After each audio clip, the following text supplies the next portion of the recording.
Hello, BookTube. Sorry for the lack of videos yesterday. I was indisposed. and of course, the big one that was missing was the Daily Penguin. That's got the word "daily" right there in the title. but I'm back now. I'm no less indisposed, but I missed your faces. And today we are just continuing with this penguin and with this penguin tour, and we don't know where it's going to take us. We don't appear to be in any kind of rich vein of homogeneity, so it could be anything at any time.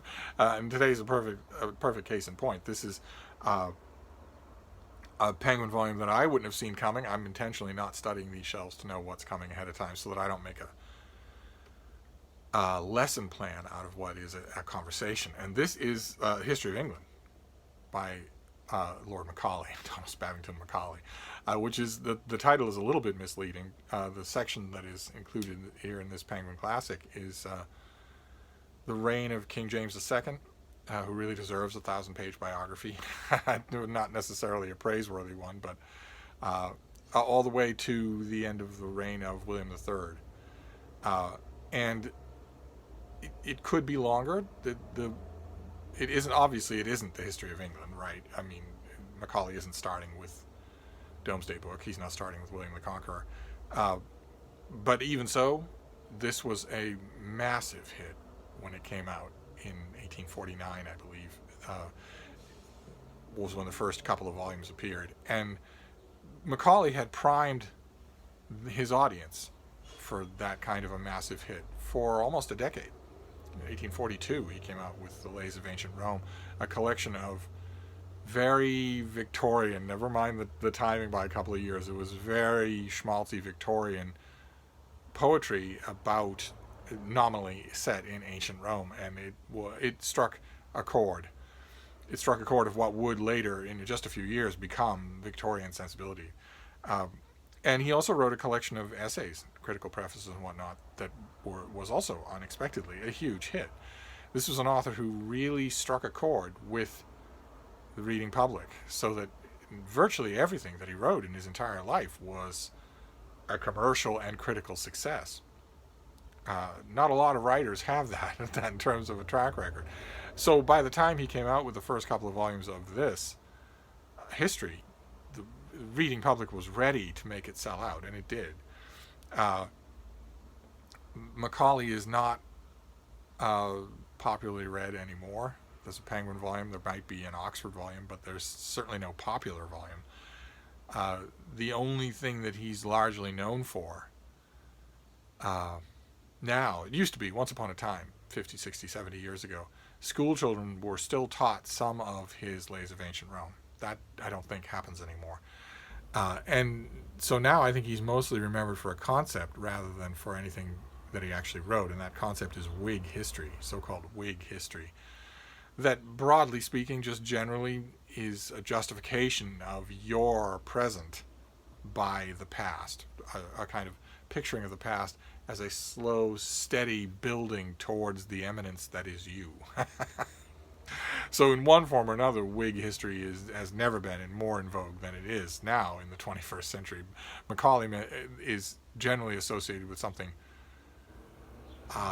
more formal, a stricter reading of that word. But in the general sense, Whig history is very much alive and present. The book publishing industry in America in 2020 has a good solid 12 or 13 examples that I've read so far of what you have to consider to be Whig history. And as that description is a little bit overgeneralized, but as it gives you a clear indication, Whig history is deceitful.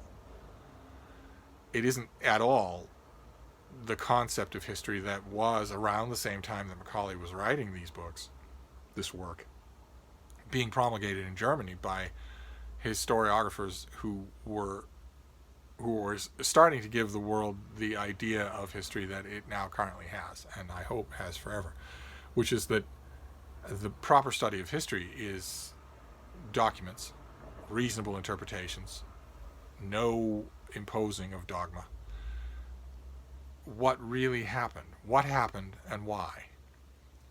to use a loaded term, what happened and why, uh, has largely come to dominate peer-reviewed professional academic history.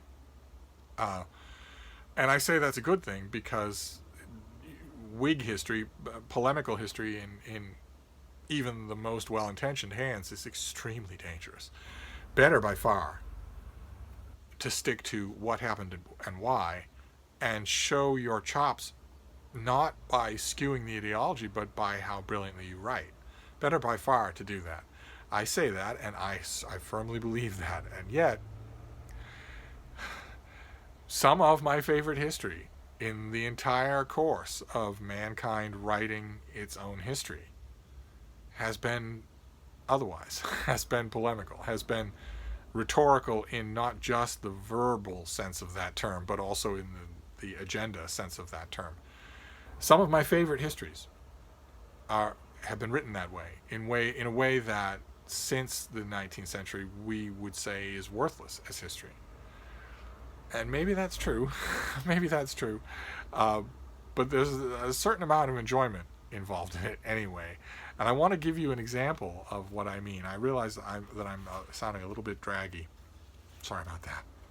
I figured this was better than making no videos again, so you'll have to just bear with me. I want to read you just a patch of this. And now, don't worry that you maybe don't understand or maybe those of you who are not up on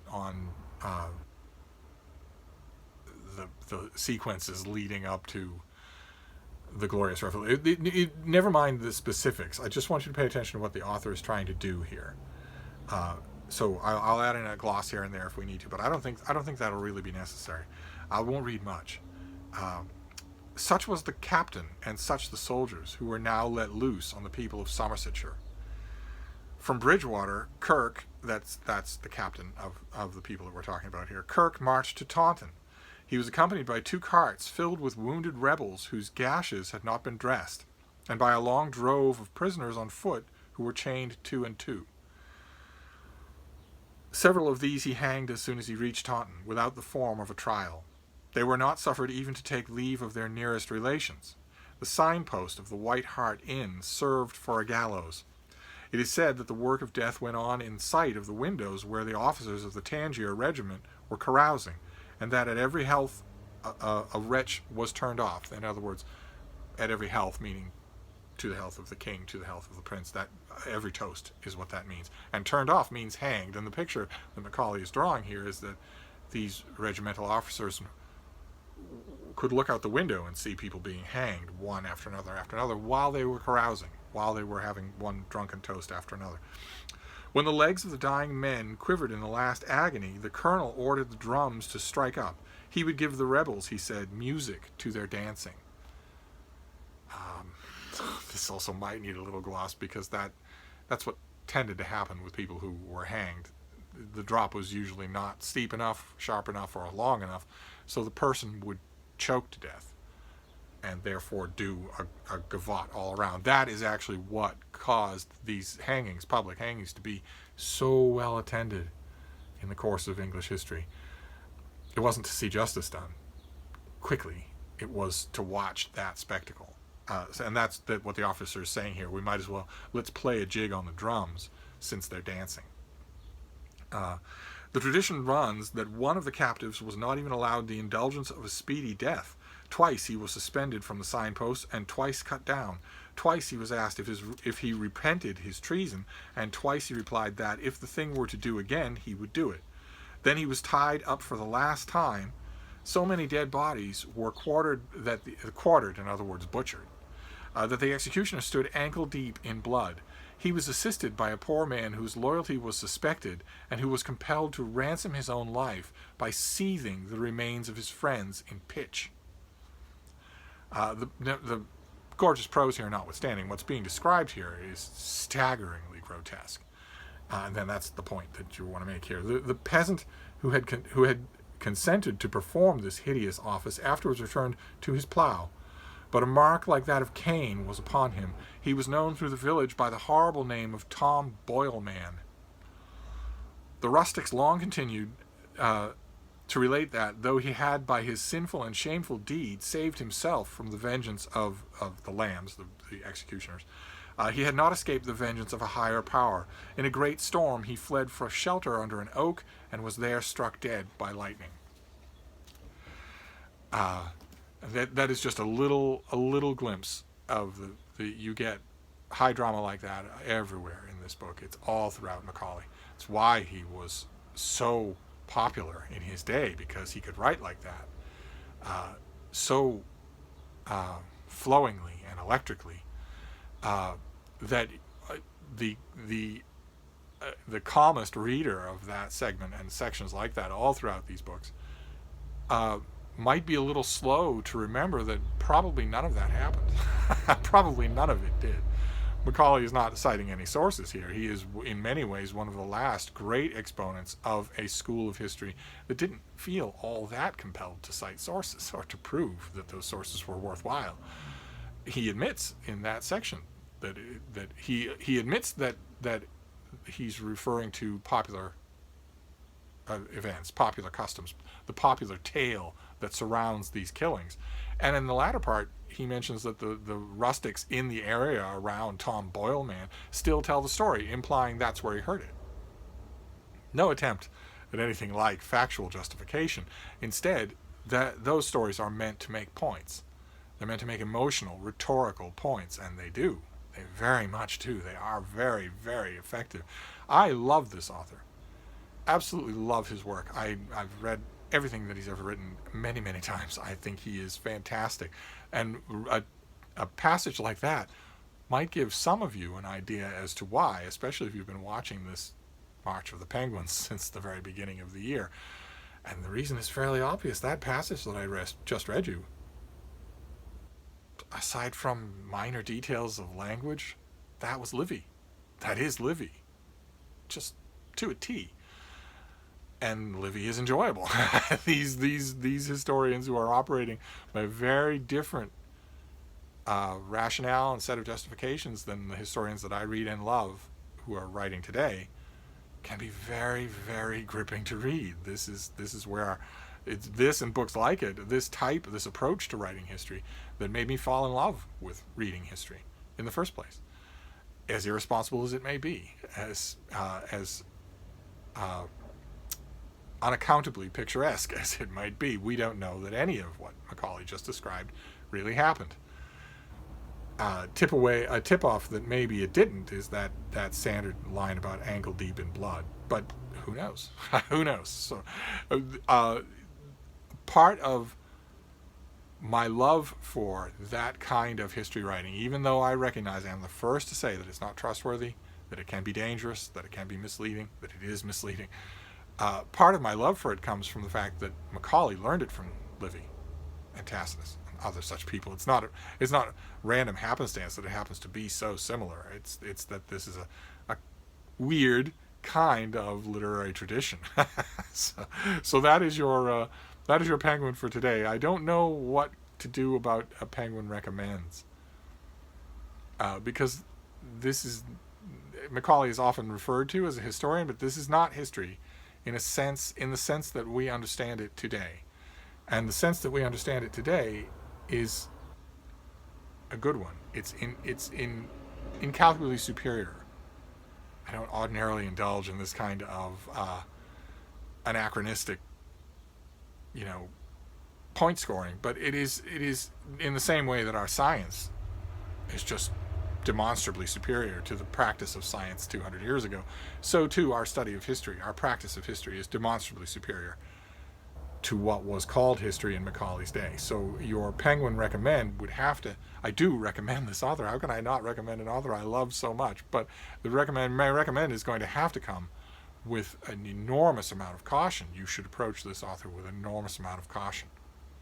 If you do that, all will be well. There's nothing that Macaulay wrote about in his histories that you can't read a better, more reliable, more trustworthy version of that was written in the last 50 years. And you should do that. If you're interested in James II, William III, and if you're interested in rebellion in England or anything like that, if you're interested in Taunton, what would eventually happen in Taunton. If you're interested in any of that, there are contemporary versions that you should read. And those contemporary versions, those biographies and military studies and whatnot, will mention Macaulay. Probably some of them will quote from him, but they won't rely on him, and you shouldn't either. Once you realize that, boy, oh boy, is this an author to read and love. Oh boy. So I recommend everything. I don't know how much else of Macaulay Penguin has done. I'm not sure that they do the Lays of Ancient Rome. I'm not sure that that critical essays volume is done in a Penguin classic. This may be the only time that we encounter Macaulay in your March of the Penguins. So I wanted to make sure that I get in a kind of recommend. Just with your eyes wide open, that's all. So I'm going to wrap this up for now and lay down, but I will be back. Thank you.